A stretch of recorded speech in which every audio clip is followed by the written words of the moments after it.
Samuel Kellard, bonjour. Bonjour, Merci d'être avec nous. avec plaisir.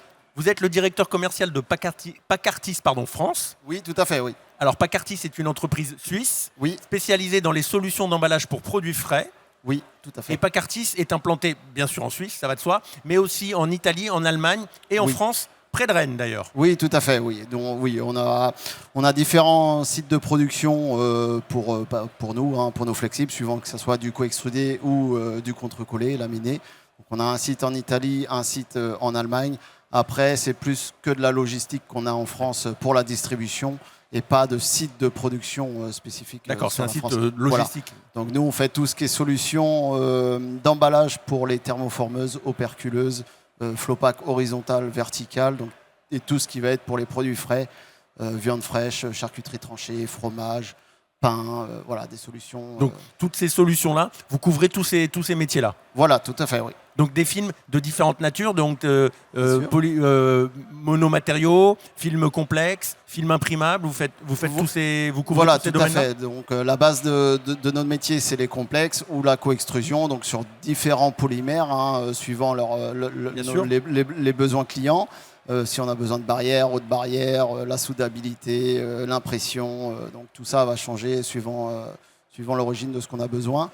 Donc après, on a travaillé justement sur les monomatériaux, parce qu'aujourd'hui, on a... Oui, parce qu'il y a une évolution réglementaire qui va dans ce sens. Pour la recyclabilité, on demande de plus en plus des monomatériaux et de moins en moins des matériaux complexes, c'est ça? Oui, tout à fait. Ben, aujourd'hui, on avait la loi AGEC pour la France, hein, pour le secteur français. On a le PPWR qui arrive, qui se met en place. Donc on va avoir des besoins sur les monomatériaux, on va avoir des réglementations qui vont changer, qui vont évoluer. Donc nous, on se prépare, on a anticipé justement tout ça. L'évolution, oui. L'évolution, oui, tout à fait. Et pour voilà, arriver sur le marché, à proposer des solutions aux industriels pour justement leur permettre de s'améliorer sur les emballages. Et justement, vous avez une solution aujourd'hui full PP, je crois, hein, c'est ça? Oui, tout à fait. On a une solution en full PP pour Full polypropylène, polypropylène, pardon. tout Voilà. à fait. Avec de la haute barrière stérilisable qu'on peut venir produire emballer sur les thermoformeuses ou sur les operculeuses ou flow-pack actuels. Donc ça, c'est des produits qu'on a développés. Et toute la difficulté sur ces monomatériaux, donc sur le mono-PP, c'est de garder une barrière à l'oxygène pour le produit. Oui. Et toute la difficulté était aussi de garder de la transparence et la brillance du film pour avoir un visuel produit qui reste impactant pour le consommateur. En fait. Et là, vous êtes arrivé donc à un bon résultat, je suppose. Oui, tout à fait. Depuis quand le produit est sur le marché? Sur les mono PP, voilà, on a travaillé, ça fait déjà 4 ans qu'on travaille dessus. Voilà, on a toujours amélioré la transparence et aujourd'hui, voilà, on arrive sur un produit final. Ça fait 18 mois qu'il est réellement sur le marché. Donc déjà un bon recul. Bien sûr, oui, tout à fait. Alors vous innovez aussi sur les films à base papier-carton, puisqu'ils sont aussi considérés comme des produits d'emballage recyclables au titre de la loi. Mais à quelles conditions? Parce que c'est pas à toutes les conditions, enfin il y a des exigences quand même. Non, tout à fait. Alors ça, c'est pareil, ça va être amené à évoluer. Aujourd'hui, sur les emballages papier-carton, on considère un emballage recyclable papier-carton quand il est à hauteur de 50-50, hein, 50% de base papier ou carton et 50% plastique. Donc là, aujourd'hui, il rentre dans les filières de recyclabilité. Il est considéré comme recyclable aujourd'hui, d'accord, à ces conditions-là. Ouais. Tout à fait. Et du coup, demain, la loi, comme des pays européens sur l'Autriche, l'Allemagne, où c'est déjà plus poussé, on va tendre vers le 95-5, donc 95% de base papier pour 5% de plastique. Donc là, ça devient très difficile pour garder la sécurité alimentaire du produit. Bien sûr. Et donc, toute l'idée était de garder une part plastique et de pouvoir, à un moment donné du circuit, venir le séparer parce qu'on ne peut pas rester à 5% de plastique réellement sur le carton parce que par rapport aux contraintes techniques aujourd'hui qu'on a sur les machines d'emballage, ça ne nous permet pas de le faire. Donc l'idée a été de développer justement cette partie carton et séparation après manuel, mais après conditionnement, quoi. D'accord. Alors vous êtes venu avec des échantillons à nous présenter de votre nouveau liner. Hein. Vous allez nous en parler. Alors expliquez-nous qu'est-ce que vous proposez jusqu'à présent et quelle est cette innovation que vous allez proposer? Donc aujourd'hui, on a ce qu'on appelle à notre gamme le thermocart. Donc voilà, c'est à base de Thermocart. Thermocart, ouais, tout à fait. Donc à base de carton. Donc aujourd'hui, on est sur un base de carton 290 ou 320 grammes. Ouais. On l'a fait évoluer. Donc ça, c'était la première base de travail. Ça, c'était le thermocart. Après, on l'a fait évoluer en thermocart EasySep.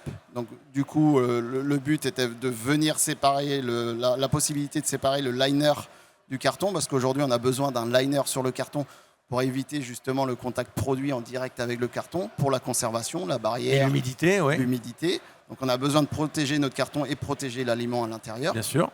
Et en fin de compte, aujourd'hui, cet emballage comme il est là, il est recyclable, mais dans le futur, il ne sera plus considéré comme recyclable parce qu'on sera en dessous des 95,5.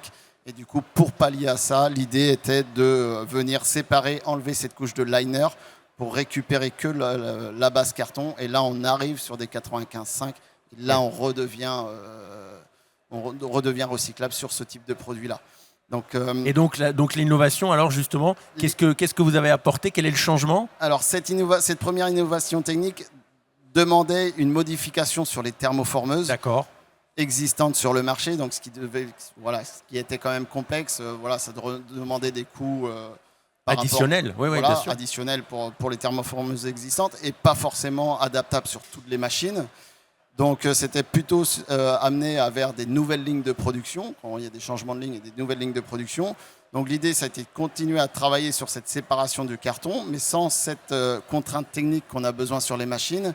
Et du coup, on est passé sur notre Easy Stripe, où l'idée est de venir, en fin de compte,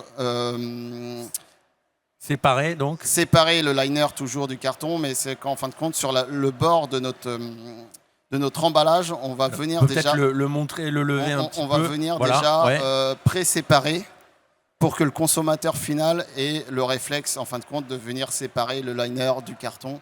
Et ça, il n'y a pas de contrainte mécanique sur les machines. Nous, on le fera, c'est lors de notre processus de contre-collage du liner sur le carton qu'on va se décider avec notre client la position du stripe sur son emballage, où il le souhaite l'avoir, et nous on fera un cylindre en conséquence pour justement contre-coller sur le liner et avoir ce stripe à une position définie avec nos clients. Et le Easy Stripe est sur le marché déjà, ou sera bientôt sur le marché? Il sera bientôt sur le marché. Bientôt, c'est-à-dire dans quelques mois. D'accord, on finalise le process industriel. Là, on a des derniers essais à faire ce mois-ci, pour rien vous cacher. Donc, on fait les derniers essais ce mois-ci. On aura très probablement une communication sur juin-juillet sur les e-stripes. Donc, et là, il y aura donc un détachement du liner du carton très facile. Très facile. Et sans modification des thermoformeuses en amont sur les chaînes de production. Super. Je crois que c'est très clair. Samuel Keller, je vous remercie. De rien, avec plaisir. Et je vous souhaite un très bon salon. Merci. Au revoir. Au revoir.